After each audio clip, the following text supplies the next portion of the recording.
Assalamualaikum warahmatullahi wabarakatuh. Perkenalkan, nama saya Fadi Ilham dari Politeknik Kemenkes Tasikmalaya dari program studi D3 Keperawatan.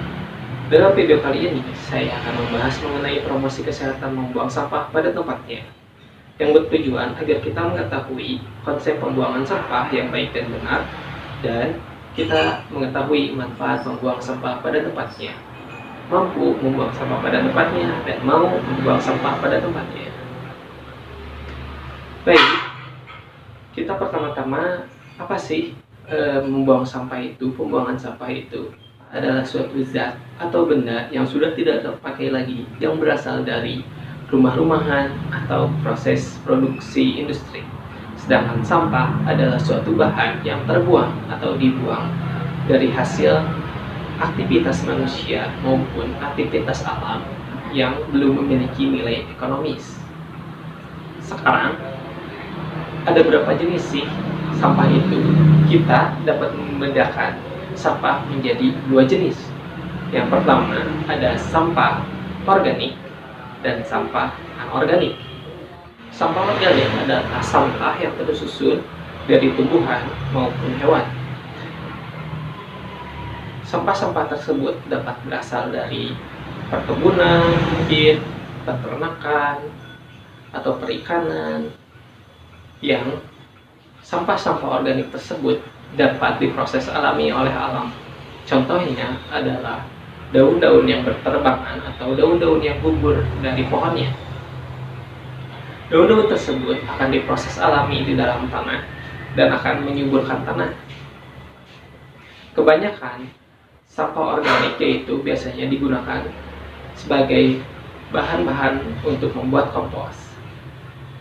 Sekarang yang kedua adalah sampah anorganik. Sampah anorganik adalah sampah yang berasal dari sumber daya yang tidak terperbarui, yang berasal dari minyak dan mineral, ataupun juga berasal dari proses industrial. Contohnya seperti plastik, styrofoam, atau kaleng-kalengan atau kaleng bekas, dan lain-lain sebagainya. Sampah anorganik ini tidak dapat diproses secara alami atau didaur ulang secara alami di alam, karena harus diproses secara manual oleh manusia. Jika diproses secara alami, itu memakan waktu yang sangat lama dan bahkan tidak akan terproses. Perlu Anda ketahui bahwa sampah kertas, koran, dan lain-lain adalah sampah anorganik. Mengapa? Iya, memang kita tahu bahwa kertas, koran itu terbuat dari pohon, tetapi kertas, koran, dan lain-lain itu dapat didaur ulang secara anorganik. Maka sampah koran, karton, dan kertas lainnya itu bisa dimasukkan ke dalam sampah anorganik. Ingat ya, sekarang kita memperagakan bagaimana cara memilah dan membuang sampah secara benar pada tempatnya yang benar pula tentunya. Sebelumnya kita pasti sudah tahu, ataupun belum ada yang tahu nih. Jadi, tong sampah atau tempat sampah antara anorganik dan organik itu dibedakan. Jadi, sampah organik itu tong sampahnya atau tempat sampahnya yaitu berwarna hijau. Dan untuk sampah anorganik yaitu berwarna kuning. Sekarang mari kita peragakan cara membuang sampah yang benar, itu organik atau organik. Yuk kita mulai. Sekarang lihat ini. Nah, bisa dilihat ya.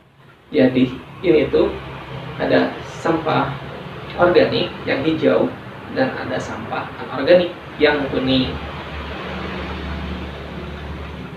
Mari kita peragakan. Kita tempel dulu ya. Nah, sekarang saya mempunyai sampah, yaitu ada di sini. Nah, ini ada sampah plastik. Sampah plastik ini harus dibuang kemana sih? Sampah plastik ini adalah sampah yang seperti kita bahas adalah sampah plastik, sampah anorganik, akan dimasukkan ke dalam sampah anorganik. Nah, sekarang itu kita punya sampah daun. sampah daun itu seperti kata ketahui ada sampah organik, maka kita masukkan ke dalam sampah organik.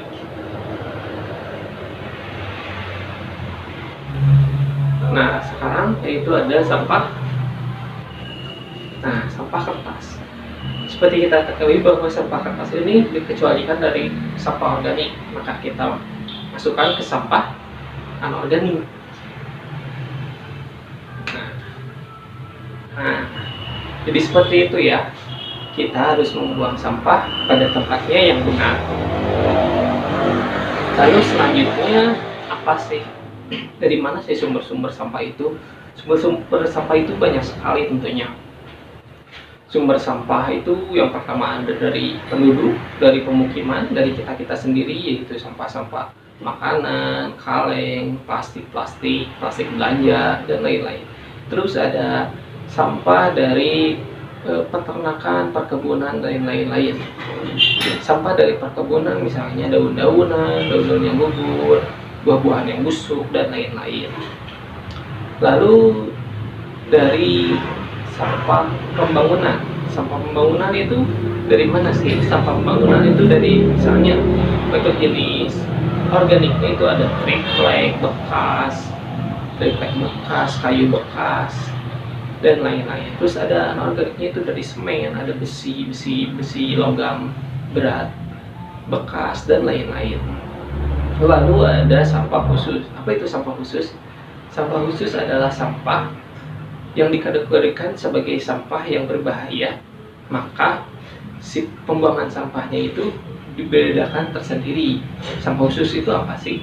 Sampah yang berasal dari rumah sakit, yaitu contohnya ada jarum suntik, sarung tangan, ada juga masker.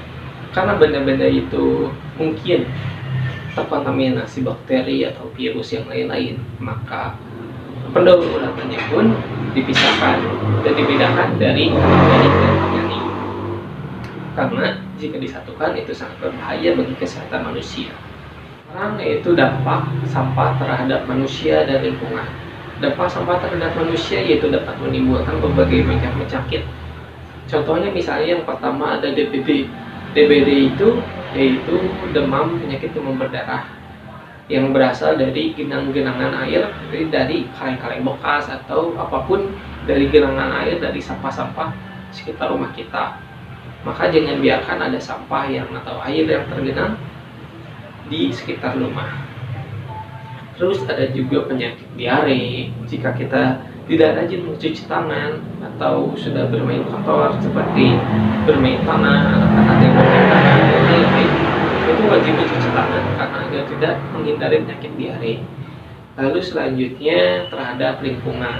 Dampak terhadap lingkungan tentunya pasti kita tahu bahwa dalam musim hujan seperti ini bukan hanya demam berdarah, tapi juga ada bencana banjir, longsor, dan lain-lain.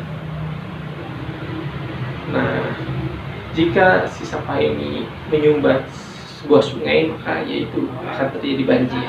Sekarang ada dampak positif dan dampak negatif dari pembuangan sampah. Dampak positif dari pembuangan sampah yaitu ada dalam meningkatkan produktivitas dan perekonomian. Kenapa? Karena di luar sana banyak orang-orang yang mengepul atau mengumpulkan sampah untuk dijual kembali. Seperti itu. Mereka biasanya mengumpulkan sampah plastik dan dikilokan kepada pengepul. Selanjutnya ada dampak negatif. Dampak negatifnya tentunya kita tahu bahwa tadi dapat menimbulkan penyakit, dapat menimbulkan banjir, dan dapat mencemari lingkungan. Bahas hal yang terkait pembuangan sampah. Hal tersebut ada 3. Yang pertama adalah penyimpanan, yang kedua adalah pengumpulan, yang ketiga adalah pembuangan. Pertama, penyimpanan. Penyimpanan sendiri itu adalah sebuah tong sampah yang ada di rumah-rumah kita. Ukurannya pun beragam sesuai dengan kebutuhan atau jumlah sampah di rumah masing-masing. Lalu ada pengumpulan. Pengumpulan sendiri itu ada 3, yaitu pengumpulan pribadi, pengumpulan pemerintah, dan pengumpulan swasta. Pengumpulan pribadi tentunya adalah tempat sampah di rumah kita. Terus ada pengumpulan pemerintah yang tentunya ada pengepul dinas atau orang-orang yang mengumpulkan sampah setiap minggu atau setiap hari ke depan rumah kita. Lalu ada pengumpulan swasta yang biasanya adalah orang-orang pabrik atau oleh pabrik, yang misalnya pabrik kertas, maka mereka akan mengumpulkan kertas untuk didaur ulang, atau pabrik plastik, maka mereka akan mengumpulkan plastik-plastik untuk dijadikan daur ulang kembali. Selanjutnya ada pembuangan. Pembuangan sendiri itu ada pembuangan yang di TPA, ya, tempat pembuangan akhir di lahan yang besar. Terus yang kedua ada pembuangan pulverasi atau teknik pembuangan pulverasi, yaitu proses penggilingan sampah yang biasanya dilakukan itu di pabrikan atau di swasta atau di pemerintah. Sekarang ada itu pembuangan insersi atau teknik pembakaran. Pembakaran itu biasanya teknik pembakaran itu ada dua, pembakaran individu dan pembakaran yang akan dilakukan pemerintah atau swasta. Pembakaran individu yaitu pembakaran yang dilakukan oleh sendiri. Biasanya kita akan membakar sampah, kertas atau plastik.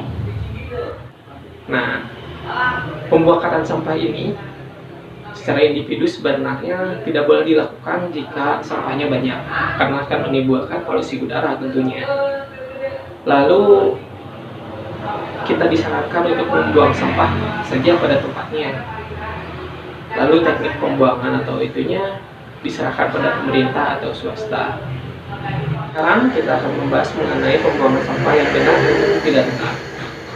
Yang pertama kita membahas yang tidak benar lebih dahulu. Yang tidak benar tentunya yang pertama adalah membuang sampah sembarangan, baik di dalam rumah atau di publik. Lalu membuang sampah di kali dan membakar sampah yang terlalu banyak dilakukan sendiri, itu akan menyebabkan polusi. Lalu adalah membuang sampah di jalanan yang sembarangan. Kita suka lihat ya, ada spanduk seperti ini. Nah, spanduk itu maka kita harus patuhi ya, karena kita bukan makhluk itu. Lalu selanjutnya ada membuang sampah secara benar, yang tentunya adalah membuang sampah pada tempatnya di rumah sendiri maupun di luar atau di publik. Lalu memilah dan memilih sampah antara organik dan anorganik dan membuangnya pada tempatnya. Lalu menguburkan sampah. Karena musim hujan seperti ini, kita boleh menguburkan sampah agar tidak terjadi genangan air dan untuk menghindari penyakit DBD. Baik, mungkin itu saja yang dapat saya sampaikan mengenai perilaku membuang sampah pada tempatnya ini. Semoga kita dapat mengamalkannya, membuang sampah pada tempatnya. Dapat disimpulkan bahwa membuang sampah pada tempatnya itu sangat penting, karena dengan membuang sampah pada tempatnya, maka kita akan menjaga diri kita sendiri, menjaga lingkungan, dan menjaga orang lain. Baik, mungkin terima kasih. Jika ada yang ingin ditanyakan, tanyakanlah pada kolom komentar, dan jangan lupa jika Anda sangat menyukai, bisa Anda subscribe channel saya dan bisa di like juga. Terima kasih atas kesempatannya. Assalamualaikum warahmatullahi wabarakatuh.